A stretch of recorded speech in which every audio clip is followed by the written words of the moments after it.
Welcome to the Andy Noise Experience podcast, Endurance Noise, Random Musings. It's October 3rd, Saturday, 3 in the afternoon, 6:30, I guess where Ed is, and he is in the 72-hour race in New Jersey, right? Yes, we are in Augusta, New Jersey, and I'm here with my buddy Alan. Alan's doing the 48. He's right now on PR territory. He just hit 100. Yep. 100. And his previous best was 96. So when we come around, we're going to ring the bell for 101. That's how he wanted to get to 101. Then he'll go even further. And I'm at 190 something. Yeah, I saw you. I thought maybe he's trying to get to 200 before I talked to you. You're at 197, so you're finishing up 198. Okay. You'll be up 198 soon. Yeah, what I really, really need to know, because we're on the same orbit, but oh, there goes Bob. That's right, Bob. Yep. Okay, so the guy is in second place. I know he's been creeping up on me. What's his mileage? 192. Oh, 192. And I'm at 197? Yeah. Okay, well, that's 5 miles. Yeah. That's he's coming, because I used to be, at one point, I think he threw down a 12:30 mile just now, but then again, it's that time of night, and then later on, everybody, but the gal just clicked over 189, and she's filed back a little bit, but it's a good race. You're 197, Matthew 53 is 192, and then Kimani is 186. Yeah. So there's there's all right, Matthew, nice work. There's 5 of you within 11 miles of each other, so that's not bad for a 72-hour race. Well, Jennifer, she's kind of out of it. I mean, she's still out here doing it, but she's not moving very quickly. And Kimani's out here, but we're about the same pace pretty much. But it's Matthew I'm concerned about. Well, 189 for Jennifer is pretty dang good considering she's never gone further, and it is. She only wanted to get 200. Hey, we've talked about how hard it is. You know Andy Noise from Southern California? Okay. So, but anyways, we've talked about how hard it is to get to 200. It's not easy to get to 200, and so that's not bad. That's it's just like any of those things. But Andy Noise. Hey, Andy. Hello. Who is that? Bill. Is that Bill? Bill Schultz, yeah. Oh, Bill Schultz. Okay. Yeah. So, how was last night? You look cold. Is it cold there? It's cold and getting colder. Yeah, last night was chilly. I was on the podcast with you yesterday at this time and still had my regular clothes on. Well, I've already layered up. It's supposed to get real cold tonight here. So, no rain. That's what I saw when I looked at your weather the other day. It did show that it was going to get chilly, and it is October. Yes. Yeah. You got enough clothing? I do. I've got 2 thin shirts on. I've got my San Diego hoodie, and then this is the jacket that they gave us, which is pretty nice. I figured that's what you're wearing. and my beanie cap, and I've got a couple pairs of gloves, and I got sweatpants on. Yeah. So if I could keep moving, I think I should be. Yeah. To be okay. So. Yeah, that's always the key. Okay, I looked up your guy Matthew Wiener. Yeah. On Ultra Sign Up. Last year he came in second in the 72. Yeah. With 231. 231. 231. So he's trying to burn past that, I'm sure. And he did it. He did it 2 years ago, and he did 224. Okay, well, so there's my competition right there. And he's done it in 2016 and 221. So he doesn't do a lot of races, but the races he does, he's a 3 days at the fair man. So you'll have some fun. And unfortunately, my running legs are not bad, but my adrenals are. If I go much faster than a 17 power walk, my adrenals just start screaming at me. So I'll see. And if he's done that much, I was hoping he was a virgin 3-dayer because you know how the temptation hit 200 and it's like, okay, I'm good with that. Yeah. But no, he's gone, and I'm sure he's going to want a PR and get 232, and oh boy. Yeah. Oh, sorry, boy. but I figured you'd rather know than not know, right? I hope. Yes, I sure Yeah. would. Okay. Okay. Yeah. I mean, I know you enough that I was like, I don't think I'm telling you anything you don't want to know. You know, Yeah, but just. no. But, you know, you just need to – all you need to do is – we've always talked – you just keep moving and just keep a gap, and eventually he's going to slow down or go down, one of the two. And if you can just kind of do the keep moving kind of thing. So, Yeah. I mean, he can't be doing these 12, 30 miles forever, not, this late into a race. I and if he can not. and if he can, awesome. You know, it's kind of – yeah, it's like and, you know, you never know. Now, have you stayed off of the vitamin A then? I mean, vitamin I? I did it before I went to sleep. Yeah, that's just a to good edge plan, off. actually. Yeah. And I did a little bit early this morning, popped a couple of caffeine pills, but all day I haven't taken anything. So okay, good. And right now my body's in, you know, that when you go into a liquid dump mode where you're just constantly peeing, every time I come around, it's like, I got to stop and pee. And well, that's 2 minutes right there, a waste of time. And, you know, I can't afford to be doing that constantly, but, you know, whatever. It's the way it is. How much did you sleep last night? Very little. I took a couple of the 10, 15-minute little cat naps, and I think I had maybe 2 1-hour 1-hour naps. So yeah, 2.5 maybe all told. About the same as I did the night before. I did 220 all told. So tonight I'm just planning on plowing straight through. You know, we'll see what Matthew does. If he's wanting to compete, I would think he would probably do the same thing. I mean, it'd be surprising if he didn't. I would expect him to. Yeah. So yeah, we'll see. You know, I'll just move along, and it's you know, real disappointing that, you know, normally I could be running right now, but and I you know, I could, but if I do, my adrenals are just going to be screaming at me, and that's not healthy. So just got to do what I can do, and we'll see what happens. So you haven't been running much today then? No, it's just been power walking all day. So I got 70 miles in yesterday, which was that was, you know, I wanted to get that. I got the 96 the first day, 70 yesterday, so that got me at 166 the start of the day. But you know, here it is. What time is it? We're almost 58 hours. So yeah, we got 14 more hours to go. So I did 10 hours, and I only did what, 166 to, I'm at 198. 30 miles. Yeah, 30 miles. Yeah, 50K. Yeah, in 10 hours. So yeah, and he I think when the day started, I had over 10 miles on him. So yeah, he's been making up time, but you know, that's where he goes. Yeah. Yeah. My buddy Alan's saying he may run out of gas.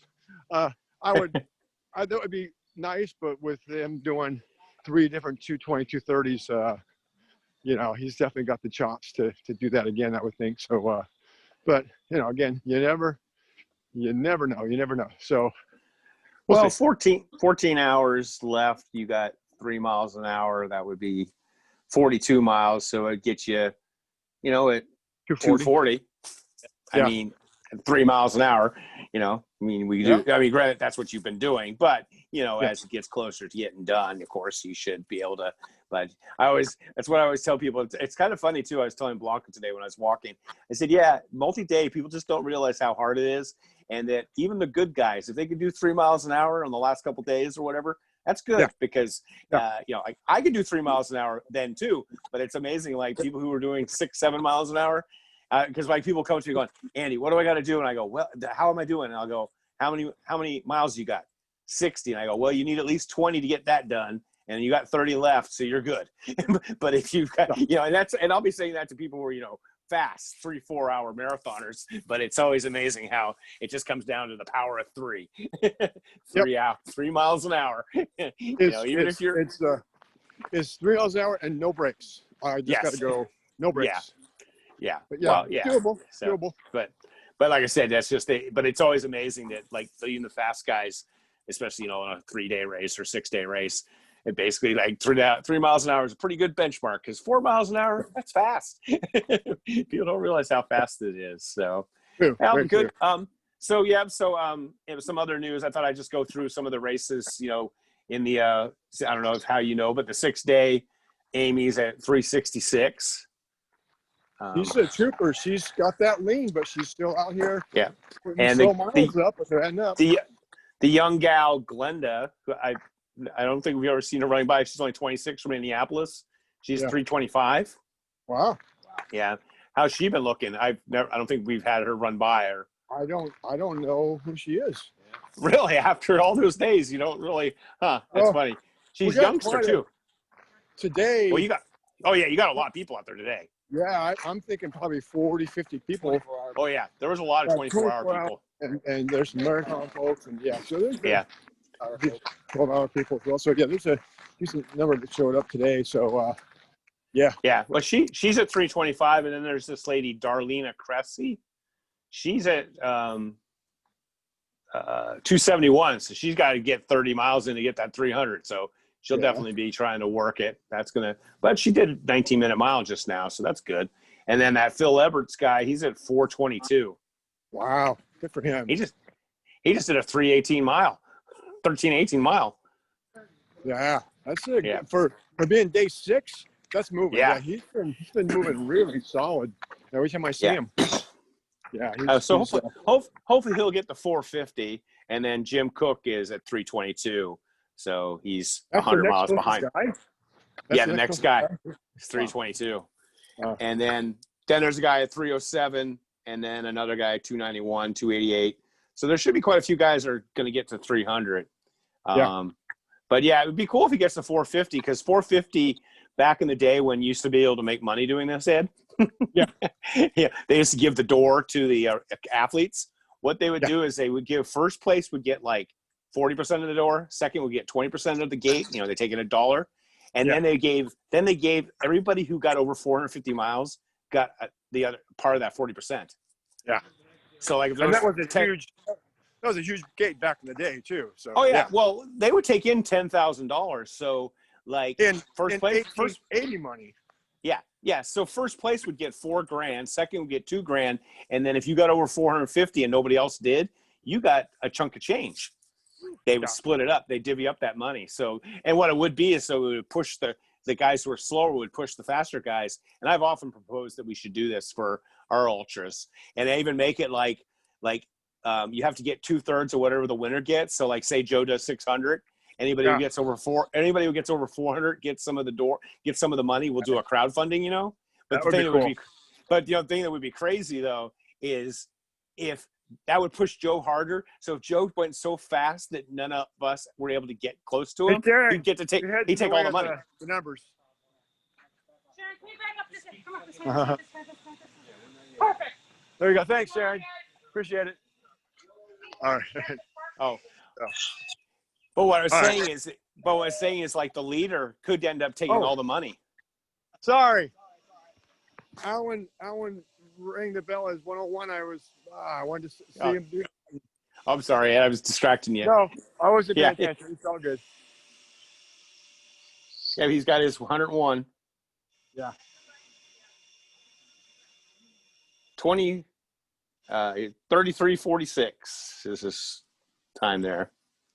Yeah, we got layered up, and we had to go pee and take care of some business, so that was a slow mile. Yeah.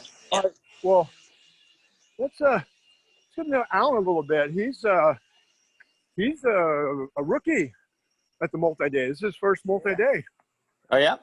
So Alan, why don't you tell the podcast audience your 100-mile experience? Yeah, well, I've done some 24 hours, but I wanted to see what the extra day was going to be like, and it kind of sucks. I mean, day 2. It's tough. 72 is tough, but it's been rewarding in the fact that I had to fight through, discomfort and a few other issues, and just find a way to keep moving. And then luckily, when I hooked up with Ed, we decided we'd try to do a 3 to 4 mile an hour pace and just be real consistent. And so, well, yeah, I was not telling you, he's slumming with me because he was able to hold a 4 minute solid 4 mile an hour solid pace. I couldn't hold it, so he dropped his pace down to hang with me and help me out a little bit. Oh yeah, well that's that's what you do in these races. I mean, I've spent many a night going around late at night with Ed because I can walk with him. I can't run with him, obviously. But me and him, especially when it gets lonely out there, we'll hook up and spend hours. And that's kind of what we're doing now, except I'm sitting in the comfort of my bedroom. Yeah. I like to be there. I'd like to be there, and I'd be there, but so far I haven't been able to get out and travel. So looking forward to getting out and doing some racing in the future. But kind of riding out this COVID thing, staying home. Yeah. Well, mainly I just don't want to sit on an airplane for hours on end with a fat mask on and that kind of stuff. Don't blame you. Yeah. So Alan's PR in the 24 was 96. So when he hit 97, that was the new PR. Yeah. And then he hit 101. And then he has a buddy who did 125 in the 48. So he wants to beat that. So he's trying to stay out here, get to 126. I'm hoping he'll hang with me the whole time because I can use, 25 miles of company. That'll get us to 8 hours right there. Oh yeah, most definitely. I've done the 48's kind of my favorite race because I don't run. So the 24-hour I can't ever get anybody, but I don't sleep a lot, so the 48's kind of my wheelhouse. So it's a great event because it definitely. That's an advantage. Not having to sleep is an advantage. It's a big one. Well, I think part of it is because I walk. I don't wear myself out as much. Right. I think that's a big problem is people who run. And so what happens is in a 24, someone like yourself will kill me every time. And in a 72, you'll beat me because you can go sleep for 7 or 8 hours and then come out and run. Yeah. You can start running 6-7 miles an hour and I'm still there doing 3.5 miles an hour. But in a 48, you got to go down and then you don't have enough time to catch me because I've actually done like 136, 138 miles and actually I've podium in like 3 or 4 top threes and a couple of them. And the only reason is because there's that sweet spot where the sleep deprivation versus the physical. But like at a 72, I get killed because like Ed's doing. So it's very good. But I see you've done the 24. So you got any plans on doing something at this again, a 48?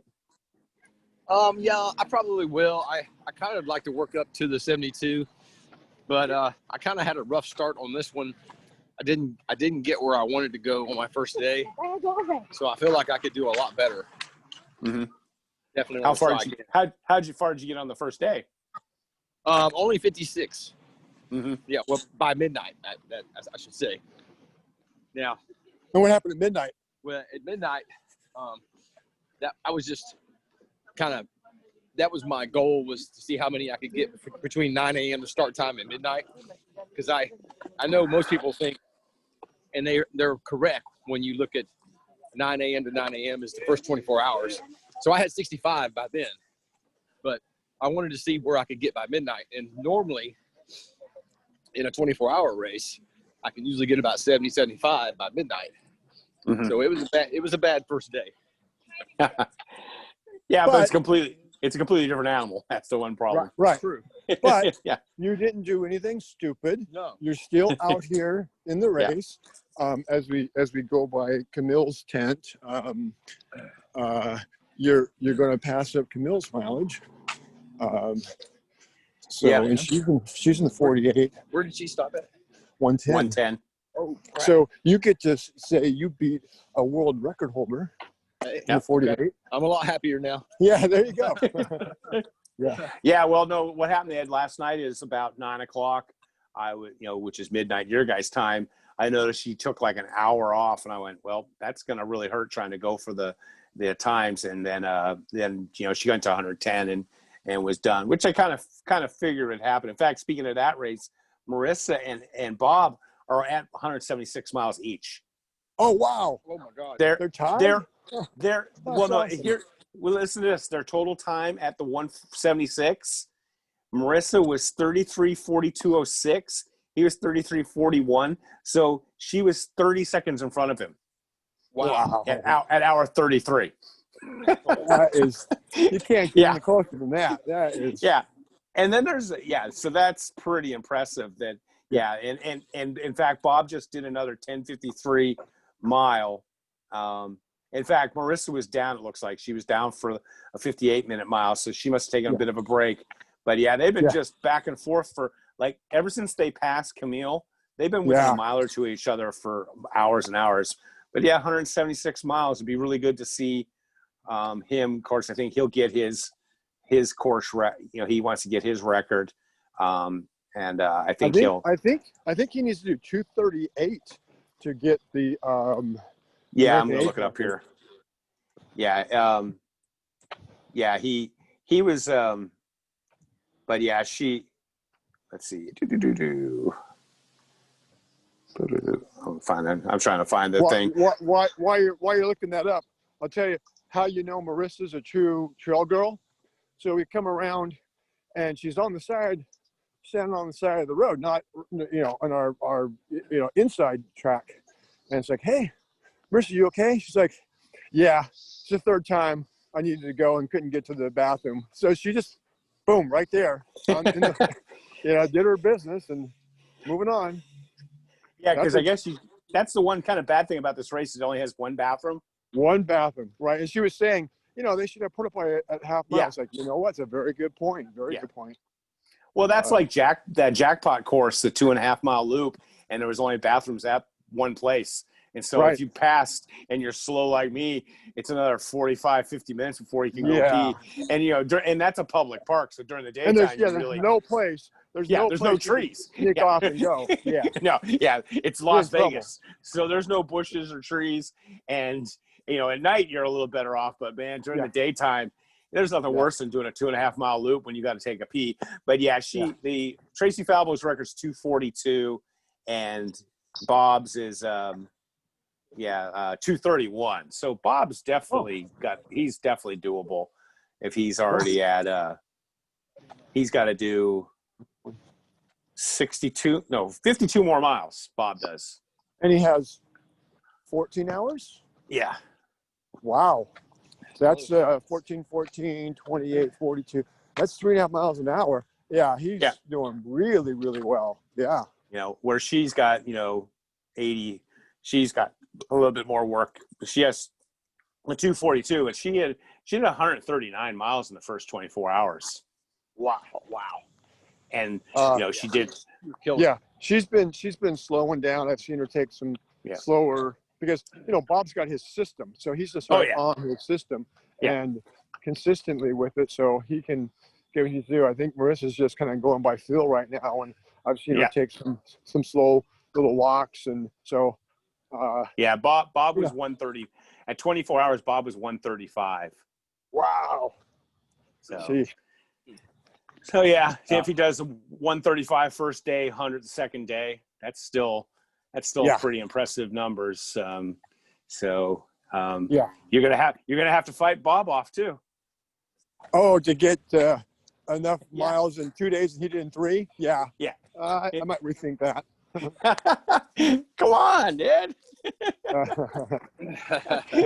Well, my minimum goal was 227 to get my 777. And that if I do 277 and then 150 at each of the 48 hours, which is 75 miles a day average, I did 100 and let's see, can't do the math right now. 70 plus. I did 166 on the 2 days here. So 150 if it's not a, messed up weather or bad course, it should be doable. So 227, 2 150s, and then the 150 mile race and having 100. So that should get me my 777. Now, if I can squeeze in another 23 miles in these next today and the next two, I could get over 800, which would be, cool. But, one mile at a time. Yeah. And then, yeah, it's funny that, and why did you pick the 777? Just because it's a lucky number? Yeah, just because I needed some number to shoot for, and I wanted something that would be just fun. So I just picked that. There's no real rhyme or reason to it. Hey, Marisa, good work. Yeah, she's a little thing, isn't she? Oh yeah. She's probably like 90 pounds soaking wet. Yeah. I mean, I could tell kind of the pictures, but when she just ran by, you're like, "Hey, who's the little kid?" Yeah. Right as a brother. No, she's done a really great performance, and it's really cool to see how well she's been doing out there. And people have been this race. People probably just gets a lot bigger. People have been realizing you're doing it. There's a lot more. Yeah, people have been putting up, hey, Ed's winning the 72. So congratulations on getting that. And what's really funny is how I was telling you about tagging and how things come up.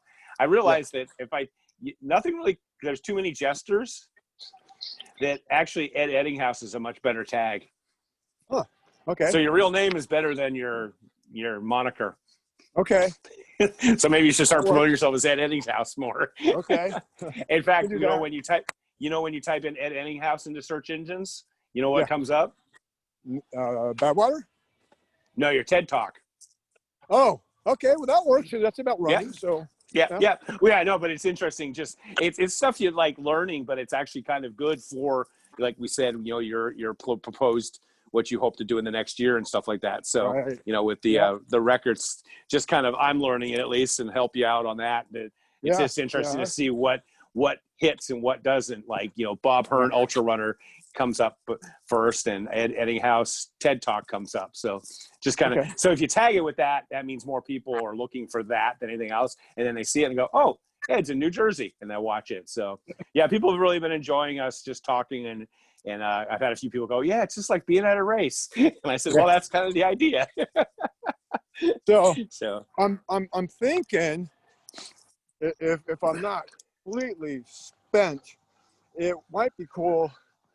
And I don't want to make the commitment because, if I'm in it for the win, I got to push on that and focus on that. But it might be cool the last hour to, if I've got any kind of a lead, the last hour we could do a podcast. But if it's real tight, I got to buckle down and focus on the win. So.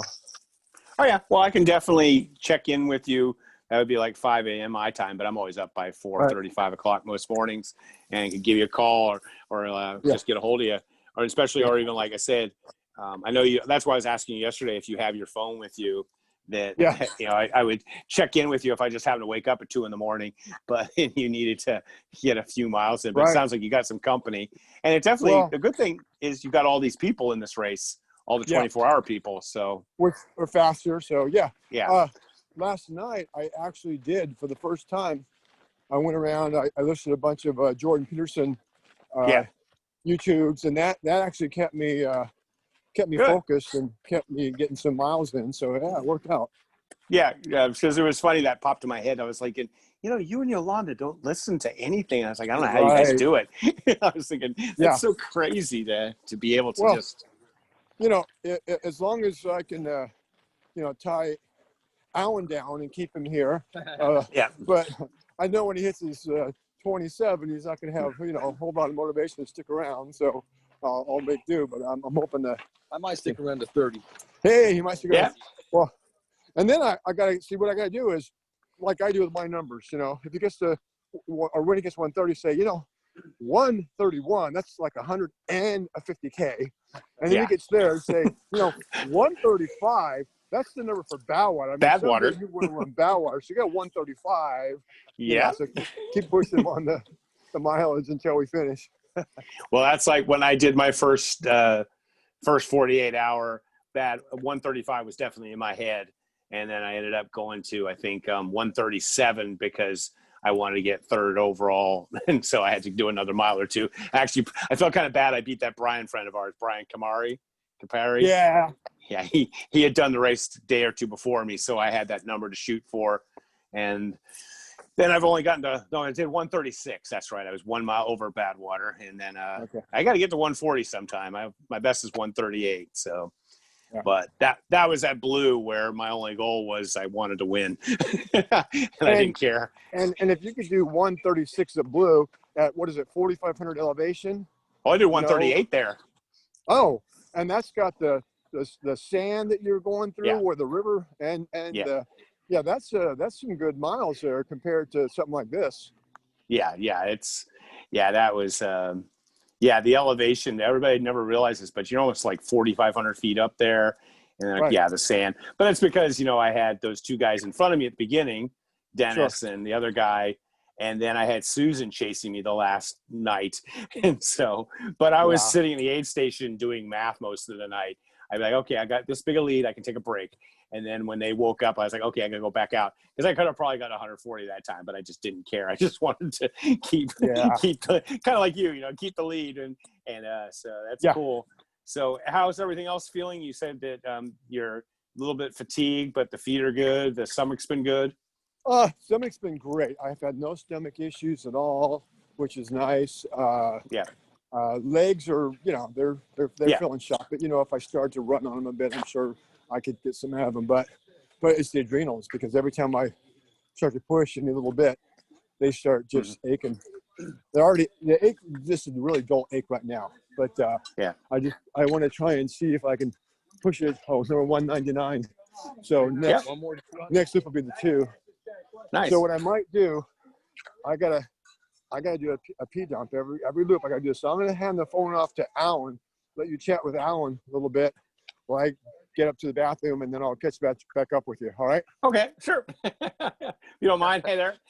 We talked about we could give people the real ultra experience. I could take the phone into the bathroom with me, but it might be a bit much. Well, some of my friends, when I talk to them, they hit the restrooms and stuff like that. So let me see here. So you're where are you from then? I saw it down here, and I was looking through the results. Yeah. You're out of Virginia.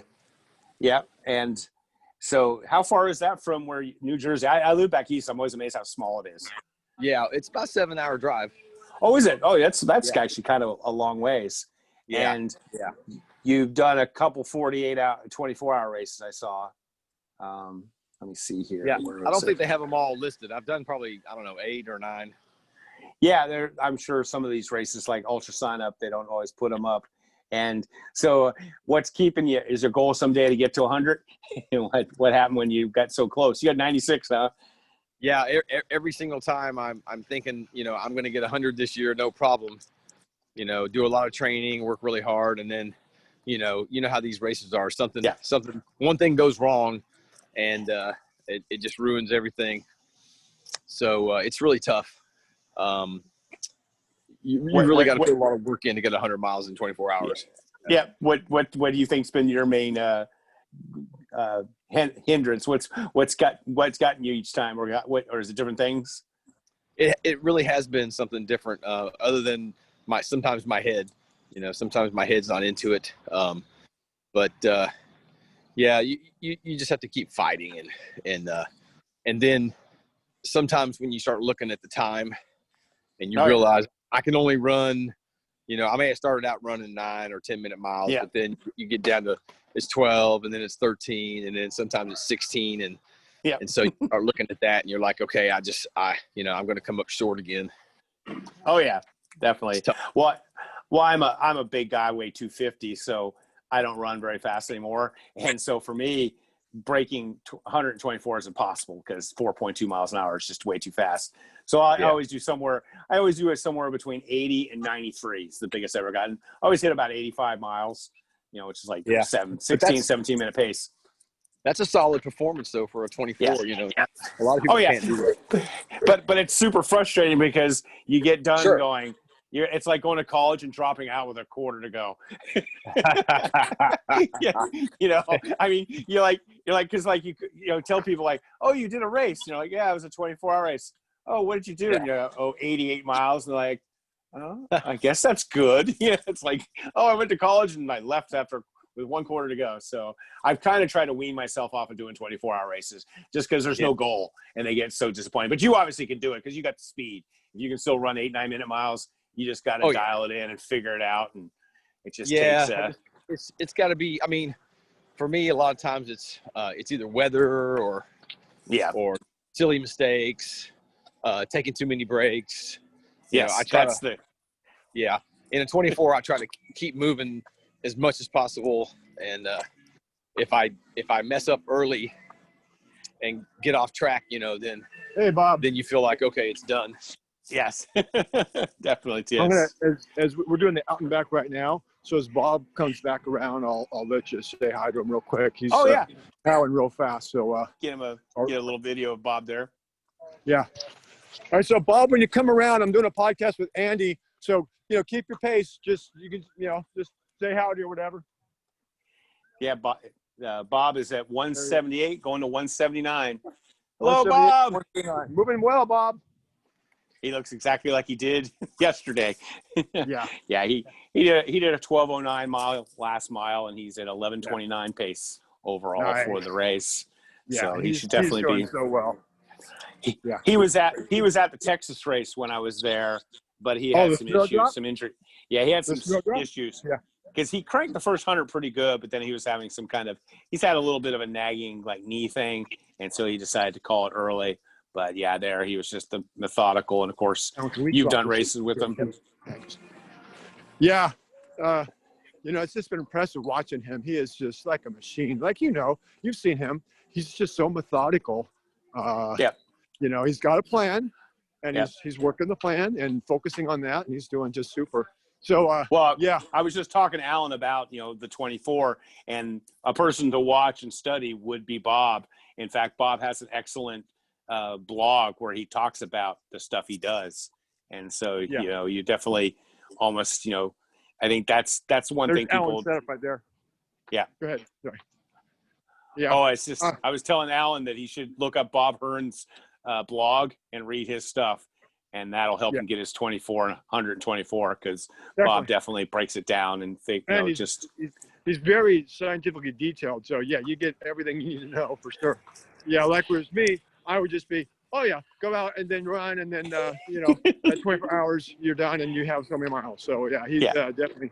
So I feel like I was pulling Andy because with your Lasix that you've got to go pee constantly. Yeah. I'm just like every time, and it's just just clear, and you know how it is. The body's retained in fluid, and then now it's finally decided, okay, I can dump it now, and now it's just and it's not just a regular little bit of I feel like I maybe have to go. It's like that sense of urgency. It's like I got to go right now. Yeah. Well, you feel like a mule. Yeah. Yeah. Well, what's really funny is like we are animals because I know on my route, there's certain places where it's just like a dog has to mark its spot. I'll be like, oh yeah, that's the bridge where I can take a leak. And it's amazing how you walk by that bridge, you want to go take a leak behind it. You know what I mean? Yeah. And so for you, especially with the bathroom being every mile, you're your body's just like, hey Ed, we need to go pee. But it is interesting how you were talking about how you retain water.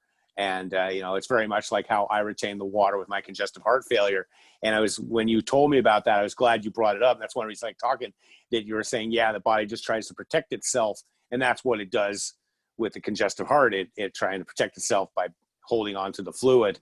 And I probably don't need to be taking this medication as much as I am now, but it's a couple hours a day. Yeah, I'm having to hit the bathroom quite often, but feeling really good. It's everything else has been going well. And I really kind of wish I was there doing a race. It's like I'm so tempted to go to Wisconsin with you next weekend, but but it'd be just dumb to do that. I mean, I know you do it, but but the flying, just like you were describing yesterday, it just sounds crazy. Yeah. So, and go ahead. Oh, I was gonna say, and that they have given. And they're not even sure. I guess they got permission now to do it, right? It's so close, right? I don't know because Scott Coomer, the RD, he said he would know Friday for sure, which was yesterday, and I've been checking in my emails or anything. So I do not know. But I'll tell you something happened out here. I don't know if you saw it from your end from the race, but a guy, Eugene from Chicago, is 85. Yes. He just set the age American record for 100 mile. He did 50 hours. So it's like, hey, that gives me something to shoot for when I turn 85. You know, break Eugene's 100-mile record. But he lives in Chicago. Yeah. And it's a 2-hour drive from the race venue. And he said he'll pick me up from the airport and take me out to the race next weekend. So it's like, sweet. Hey, He did the 100-mile. What race was Eugene in? The 72. 72? Yeah. Okay. And so I must have just never. He did 100, and then I saw him back out there. I'm like, Eugene, what are you doing? He said, well, I need 101 to get the buckle. So I guess you can't just get a buckle for 100. You need 101. That's why you ring the bell. Yeah, I remember reading that in their literature. I've looked at this race for the past couple of years thinking of doing it. And, yeah, Eugene Burkett, Arlington Heights, Illinois, 85. Yeah. And he got his 100-mile at 11:25 a.m., so around noon your guys' time, so 6 hours ago. So, wow, I did not know that. That's so amazing. If you look at his ultra sign up, he's got like over 500 ultras. Now, the vast majority of them are 50 milers. I've seen him. Okay, so he was out at the Oregon race that I did with our buddy from Sacramento. Craig. Yeah. Okay. Yeah. So he was at that race, and then he was at American Heroes. What's that? He was at American Heroes too. Yeah, exactly. The race where I dropped from the 12 to the from the 24 to the 12, and so I've seen him actually 3 or 4 different races, and I kind of half think he was saying, I said, why don't you just come out and do the 48-hour? And it's like, no, I need time for recovery after the 100. But you know what? I wouldn't be surprised if he ends up signing up for the 48 and does 50 miles, 25 miles a day, because he's like Bill Schultz. You know, he's just tough as nails, and nice. You know, you wouldn't know he's 85. You know, to see him out here, he's moving well. Well, you know what Martha's going to kill me, but I don't know if you got a race this weekend. He's signed up for the Tunnel Hill 100. He's going to do the 50-miler there. That's right. That's what he had told me that. He said he was signed up for Tunnel Hill. So I guess he'll take me and drop me off on Friday. I don't know. We haven't worked out. Oh no, the Tunnel Hill. No, the Tunnel Hill isn't until November, Ed. That's why I was saying Martha will kill me. It's another race you could go do. Yeah, you know what? Alan's kind of like an Andy Noyes. He's a personal trainer, and he convinced me something I already intuitively knew, but it really helped get some reinforcement, knowing about physiology and whatnot. He said, I really, after these 5, I've got to give my body a break so that my adrenals heal up before I go out and pound them again and ruin my body. So. Yeah, no, I just pulled up Eugene, and I noticed he was doing the Tunnel Hill 100, and there's a wait list, but I'm sure they'd let you in on the November 14th. So I was like, Ed was jumping into another 100. Martha would absolutely kill me. Besides, I'm already signed up for the Best of San Diego, which is the following weekend, though. Yeah, and Fat Ox is supposed to be that Oklahoma that third weekend in November, if they hold it after all, which is a 48-hour race, and I'd rather go out and do a 48 because I'm competitive there. Where if I go out and do the 100-mile, I've heard that is so fast. There'll be people doing sub 13 hours. Isn't that where Camille and Traci Falbo did like super fast? Yeah, that place there's just been phenomenally. That's where the records have been set. I went there a few years ago with my Canadian friends. They flew me out to help the wife get a 100-mile finish. Yeah, and because she dropped out of like 600 or 700s, and so they brought me there and to pace and crew, and it was funny. What's that? How'd it go? Well, no. So what was funny is the race director first told him that I had to have a bib, which was really weird, we were like, why do I need a bib? And so since I had a bib, and it's the course is horrible. It's 12.5 miles out west and back, and pancake flat, straight. It has trees, and then it's 12.5 miles the other way and back. So I decided that's only 50 miles. You have to do it twice. Oh. But it's 25 miles, 12.5 one way, and it's completely flat. It's pretty rough. It's fast, but so what was funny is, so to help them, because I didn't want them to go out fast, I actually did the first 25 miles with them and slowed them up. So we did like 15-minute pace for the first 25. Because you have a bib, so you could do any part of the race you wanted, right? You didn't have to wait for the last half. Yeah, and so then I took a 12-hour break, and then I did the last 25, and I got her to finish. But I did the last 25, so I have a 28-hour 50-mile on my ultra sign up. Sweet. Yeah, and she finished. It was really good. They did like 27 hours, so I had like a 27-hour. Yeah, the Zach Bitter has run 12:08 at Tunnel Hill. Wow. Yeah, and the next guy is 12:52, and then Camille ran 12:42 there. Actually, Crazy Falbo was only 14:45, so Camille was 12:42. Well, when she did that, she, if I remember right, set the American trail. Oh, yeah. And then look how much Traci. I mean, look how much Camille knocked it down over 2 hours. Wow. Yeah, that's pretty. Well, that year Camille won the race. She actually outright. Outright. She won by 20. She won by 20 minutes. It's pretty impressive. I mean, it's fast and flat, but man, I mean, it was just the boringest course. What it is it follows the old train tracks. Yeah. And the trains were set up so that they would only climb at most 2% grade.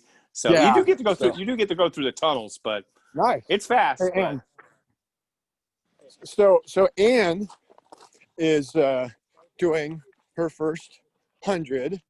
Yeah. Nice. And I think I've convinced. So she wants to do 100, and then she's going to reward herself by going down for a nap. Yeah. And her biggest before is 100K, but I convinced her that if she can do 111, she'll actually beat the world's fastest 100-miler, a female. But I told her, you go down for a nap, if 62 is the most you've done, you do 100, you go down for a nap, you're not going to feel like going back out likely. No, I need a nap because I'm about to cry. Yeah, so well, I understand. Just find a way to really convince yourself about how none of your what mile she at? What mile she at? 79 or 78. 78, 79. Good. You got a 50K to go to break. Less, to break her. I just want a nap. Get your yeah. That's good. Reward yourself, but give yourself set the alarm way in advance, so you've got like tons of time to get that final 11 in. And here's what I would suggest you do. Andy would be the first one to agree with this. If you can, go one more mile. And here's why. Everybody who does multi-day, they get this mileage goal, 100 mile, 200 mile, 150. So what happens is if you go 1 mile more, you beat every single person that stopped at 100. 101. Oh, you're going to 101 to ring the bell. So then you should go to 102 then. No, I can't convince you. You sure? Oh no, I was going to try that lap. I'm so tired. All right. No, well, I know. I appreciate it. Yeah. Well, get your sleep, and if you can, give yourself enough time. This is 77. 77. Okay. Yeah. Well, right.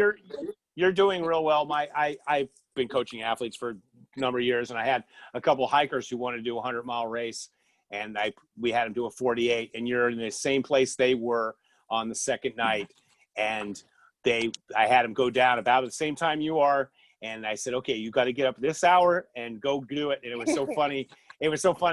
The daughter actually, the mom was like 57, and the daughter was in her 30s, and it was so funny. The daughter woke up first, and we all kind of took a break at the same time. And the mom goes, "What time is it?" And the daughter's like, "It's go time." and they jumped out of the tent.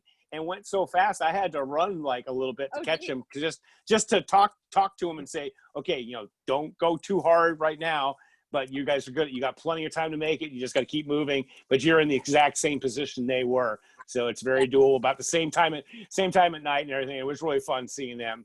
They were good hikers, but they had never, they do, long hikes, but they would do 15, 20-mile days, but they got it done. So you're right in that position, and you take a break and then get out. But yeah, definitely the old 3 miles an hour rule, or so, make sure you got plenty of time.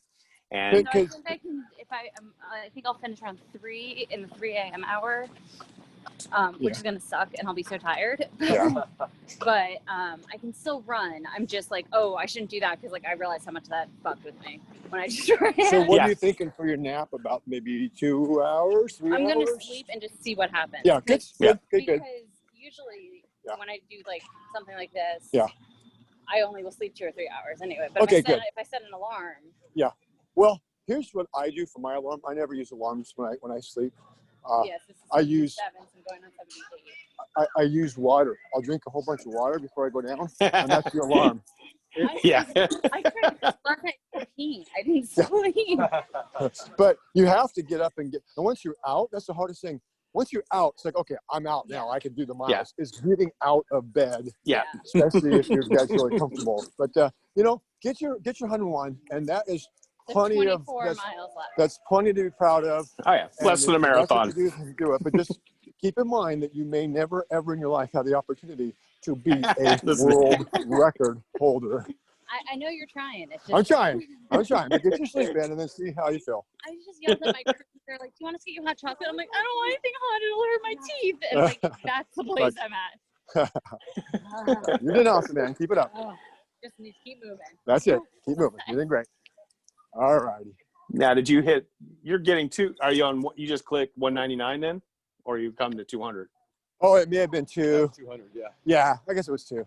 I don't really, only reason I want to ring the bell is so, people on the podcast can see it. So when we come back around, I'll ring it just so they'll get the experience of it, I guess. Yeah, you're because they missed mine. Yeah. Well, no, you're at 199. It says here on the website. Oh, okay. And right. Your last mile was 18 minutes flat, so not bad. Well, that was with the bathroom break. And you know what? We were actually. I'm surprised. I thought it would be slower than that. So if the goal is to do 3 miles an hour, that banks a little bit of time there. So I'm okay with. Well, I was watching when I didn't know whether we agreed some other time. It was fine. I was just here home doing paperwork, and you were doing some 22s, 23s, and so you're probably getting dressed and stuff too. So, but Matthew, my stupid pee breaks, Yeah, Matthew has definitely been moving up on you. He's now at 196. Oh, he did another 14-minute mile. So, but it's 7:30 there, I guess. Yeah, 7:30. I don't know. Maybe. Yeah. All right, it's 7:30. Okay. Oh, there she is. Sure. 7:30, 7:25 for you. And Kamani, he's at 189, and Jennifer's 191. Okay. So they're doing your pace or a little slower. Yeah. Everybody else is just Matthew. Yeah. So they're in my orbit, so I'm not too concerned. But it's Matthew, and now that you told me, he's not a rookie. It's like, oh man. Gotta work. Gotta have to work for this one. But, that's why you're out there. That's why it's called a race. Yeah. So yeah. All right, Seamus. What's Seamus doing? Is he doing a 24 or something? 24. Yeah, he's doing 24. All right. Yeah, in the 24-hour race, some guys just at 63 miles, averaging 9:38 pace. Oh, nice. Sean. Yeah, Sean has done 43 miles. Yeah, he's at 43. So he plays around when he's out here. He likes to enjoy it. So I don't know that he's really pushing himself. All right. So here we'll take a look at Alan's fancy setup here. I don't know if you can see it with the lighting. Yeah. Probably. There's 52 people in the 24-hour race. Wow. It's a lot. It's a lot of people. There are, for sure. Yeah. Yeah. Well, it means you just have a little bit more entertainment, I guess. Yeah. Well, Let's see. it'll be good. Just because it was in the night last night. It was getting real lonely with nobody out there. Everybody bundled up cold, and the one thing that we had going in our favor is they had a wedding. I think I may have showed as we went by the venue. Yeah. But so they had a band, and they were really good. I mean, they were playing good songs, 80s songs, and the audience was, or the wedding party was totally into it, and so we could hear it for probably, I don't know, 2/3 or 3/4 of the lap. So that was kind of our entertainment right there. Yeah. There's a little bit of distortion just because we weren't right close to it, but it was, again, like anything different is good. Yeah. That's so that Bill Heldebrandt's at 179. So he's got to push tonight to get to 200. It's so funny, like you're saying that, wait, there's a wedding during COVID and there's a band. Yeah. And then the other thing that's funny is, and it's so funny, you're like, good music. And you're like, yeah, the 80s. And you're thinking, how old were the bride and groom? Because the 80s is our music. Yeah, exactly. Like, I didn't get a chance to see. But, I mean, even my 25-year-old daughter loves I know. music, so it's a good Yeah, genre, I know. I know. I mean, no, it's always funny. Like, I'll be talking to people in their 30s or 40s, and they say that they're children of the 80s. And I'm like, you were 6 in the 80s. I was 18 to 29 in the 80s. I mean, you were married, exactly. but I owned a punk rock alternative record store in the 80s. The 80s are mine. You're 40 years old. The 80s were not yours. You were in grade school. Quit claiming. I go, sorry, but you're the 90s.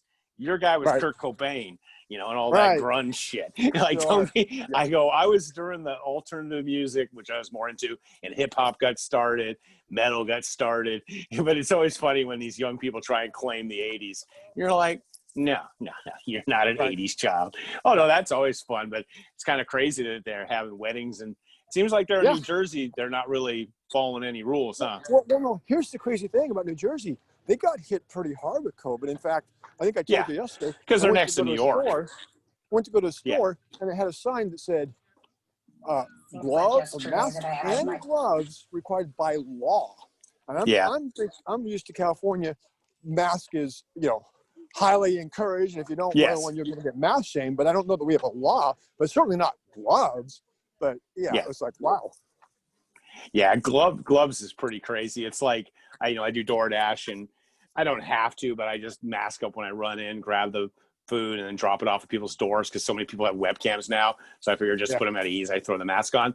But DoorDash sucks about like using gloves. And I'm like, really, gloves? How am I going to use my iPhone with gloves?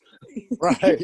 I'd have to take them off every time. And to do DoorDash, that's all you're doing is playing with your phone. In fact, I kind of get mad at DoorDash sometimes because like sometimes when you try and get help, which I never do, I don't ever call them anymore because they don't help you. But sometimes they'll be like, please text us for help. And I'm like, bitch, I'm driving the car. I'm not supposed to be text. I'm like, I go, and I'm not even really supposed to be talking on the phone, but you want me to text my problem? I'm like, okay, I'm going to pull over the side of the road while the food's getting cold. Yeah, it's really, it drives me nuts because like DoorDash and Grubhub, and bless their hearts, but the people who work for them, but they do call centers out of India. Oh, and so you're talking to someone who English is, they don't, and so you're like, when you're talking to them, like, am I supposed to get chimichangas or enchiladas from Don Pepe's? They probably don't really know they don't even know what an enchilada or a chimichanga is, and so and they don't. I'm sure they don't really. And so it's like complete waste of time because they're reading off a script, and you feel bad. So to the point where now, if I have a problem, I just figure it out myself or cancel the order. One of the two. Yeah. But they are telling us, like, they keep telling me we can send you gloves. I'm thinking, how am I going to use my phone with gloves? I mean, I've bought the running gloves that supposedly work with an iPhone, right? And they work like crap, because sometimes it gets cold, and stuff. But so hopefully it doesn't get. Hopefully you guys make it through the night. It doesn't get too bad. Temperature wise. it started to, the temp dropped pretty quick, and then it like stabilized. I actually had to take off my jacket. I was getting a bit warm. Now I'm sure it's going to continue to drop some more, but for now it's not too bad. Yeah, it's wimpy California. And so it's kind of funny, this odyssey we've been following you, where, you know, you were in the South sweating your balls off with all the humidity and no shirt. Yeah. Well, Alan's from Virginia, so he's constantly running in that soup, and he purposely does it so he can get some good training. He'll go out at 90 degrees in that thick humidity just because it's a good way to train. But crazy. Yeah, you were asking about the tough times at the 24s. Sometimes when I have a hard time getting to 100, it's because it's so humid. Oh yeah, you lose electrolytes, and it really, you can get, you know, your stomach can have problems, or you just shut down. And so sometimes that's why, because the one I usually do there, it's right there close to my hometown, and it's in the last weekend of April. And it can already get really warm there then. Well, so what you'll need to do, that's why I was kind of talking to you. What you need to do is you need to get a hold of Ed, and we'll suggest a Southern California one for you to do. Yeah, because with the good weather, you won't have it. You won't have those difficulties. Like, actually, a really good race to do is that one in Vegas in February. It's nice and dry, and it's cool. It's not hot, but the humidity is the worst. I mean, Ed's done bad water, so he knows hot. I've crewed and paced bad water. I did 50 miles there. I didn't think it was that hot. When I went to Tennessee and did the race for the ages, I thought I was going to die. You know, it was in September. You know, but that humidity, you're going to have a real hard time getting 124 because humidity is just the worst, as you know. But just like walking around with a wet blanket on you the entire time. Yeah, we got to get you out. We got to get you a good race. A race for the ages too. That's on my bucket list. Oh yeah, it's fun, but it's hot. But you'd be used to it. No, the race for the ages is fun. I went down there, and I was 55, so I got 55 hours. Started Saturday morning. But the first day I nearly died. I got to like 75 miles by the second morning, and I just took the whole day off. I went old school, and I didn't have a hotel, so I went to a movie. I went and saw Mission Impossible. So I took the entire day off because of the heat. And then I went back out like at 6 at night and got to 100. And then I had a hotel, but then I was laying in bed at like 2 a.m. I thought, you know what? I'm going to go for a walk anyways. So I went back and I got 111 miles. And by going past 100, like Ed was talking about, I passed like 30 people by going to 102 miles. So, but it's a fun event, but it's you're used to humidity, but I definitely got to go back there. Maybe when I turn 60, which in a couple of years. You got to get Ed out there too, Ed. Yeah, I'd like to. Alan was telling me about he did that. Okay, so you know that virtual last man standing, the Michael Wardian one? Yes. Okay, Alan did that. Mm-hmm. And tell us a little bit about that, how that went. Yeah, it was really interesting. You know, you had a ton of people that got into it. And everyone was Zooming. Yeah. And you had to show your time after each hour. Yeah. And you had to make sure you start right on the hour. Yep. And so it came down, we went through, it started Saturday morning, and I didn't make it very far. I'd never done one before, but I wanted to see what it was like. Yes. And, you know, after you do 6 or 7 or 8 of those 4.12 miles. Yep. And you definitely got to be quick. You know, your only rest time is when you get through, and then you got to start again. So it was pretty awesome to see it come down on, it was like, I didn't even realize it was still going. Because when I went out, I got busy, focused on something else. And then Monday night, I hear someone post on Facebook, have you seen what's going on?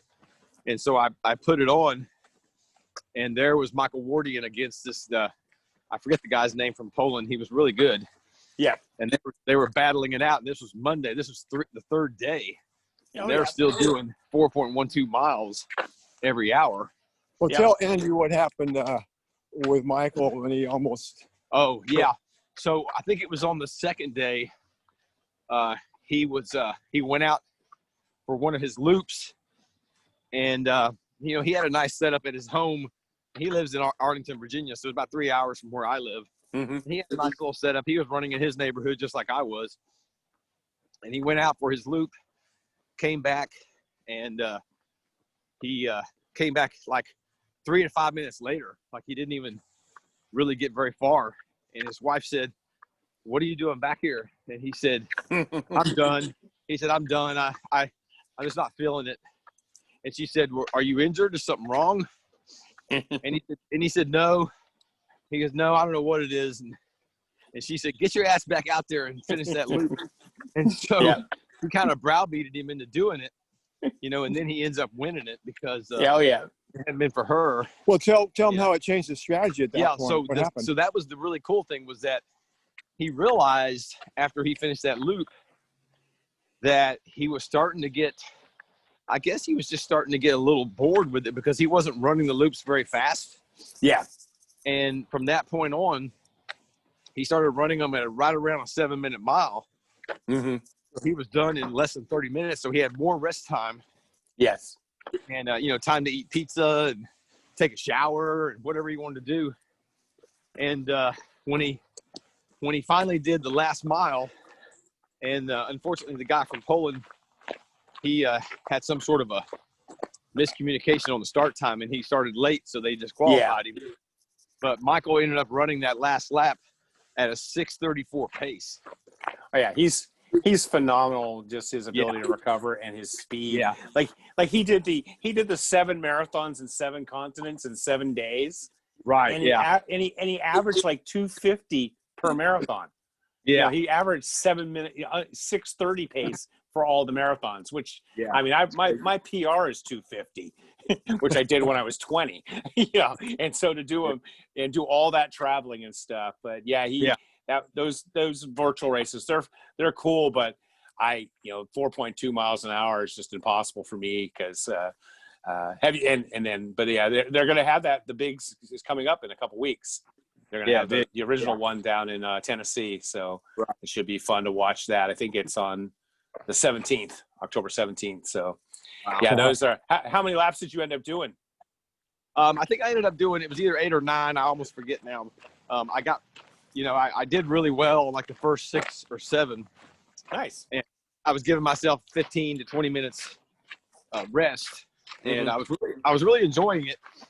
And then suddenly it started to get a little harder. And the last 2 laps, I think I had a little over 10 minutes, and then all of a sudden I had about 5, and I was like, okay, I can see the handwriting on the wall here. It's not going to work.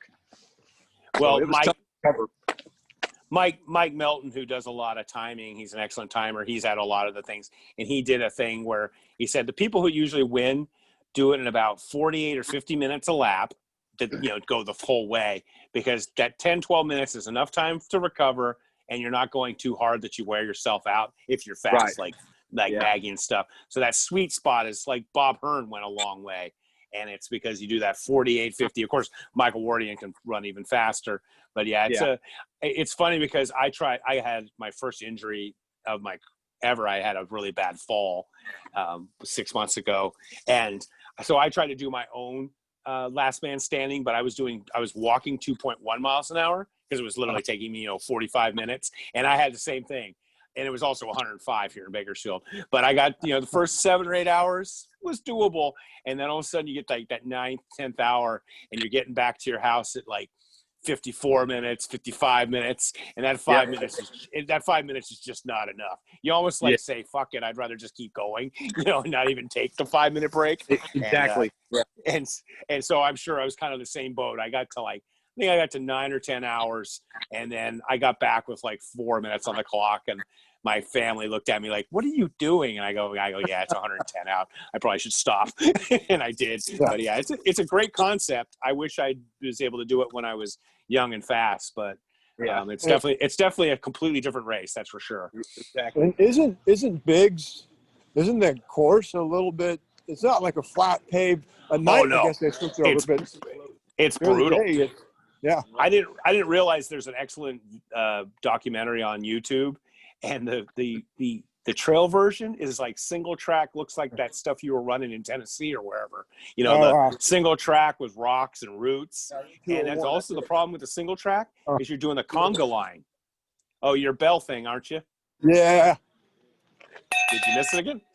Oh, Ed now is at 200. Woohoo! Yeah.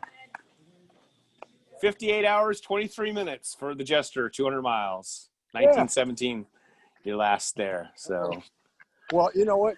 This sub 20 is feeling actually really good for me. Yeah. It's good. It's not pushing too hard. Yeah. And maybe after we get off here, you know, I'll let you guys go in a bit. I'll let you go anyways. Step up a little bit to buy us some time for, you know, getting some food or going to the bathroom. But and I'll let you go. What I was going to tell you, Ed, is that's what me and Scott did that year. He got 300 finally at 6 days, you know, across the years. Yeah. There's a certain pace that you can get at where it doesn't take much effort out of you and your feet don't hurt. And it's just kind of like for you, there's probably this 18, 19 minute pace. Like if you go 17, you have issues. You go 21, it's too slow. Like we were doing like 22-minute miles with breaks.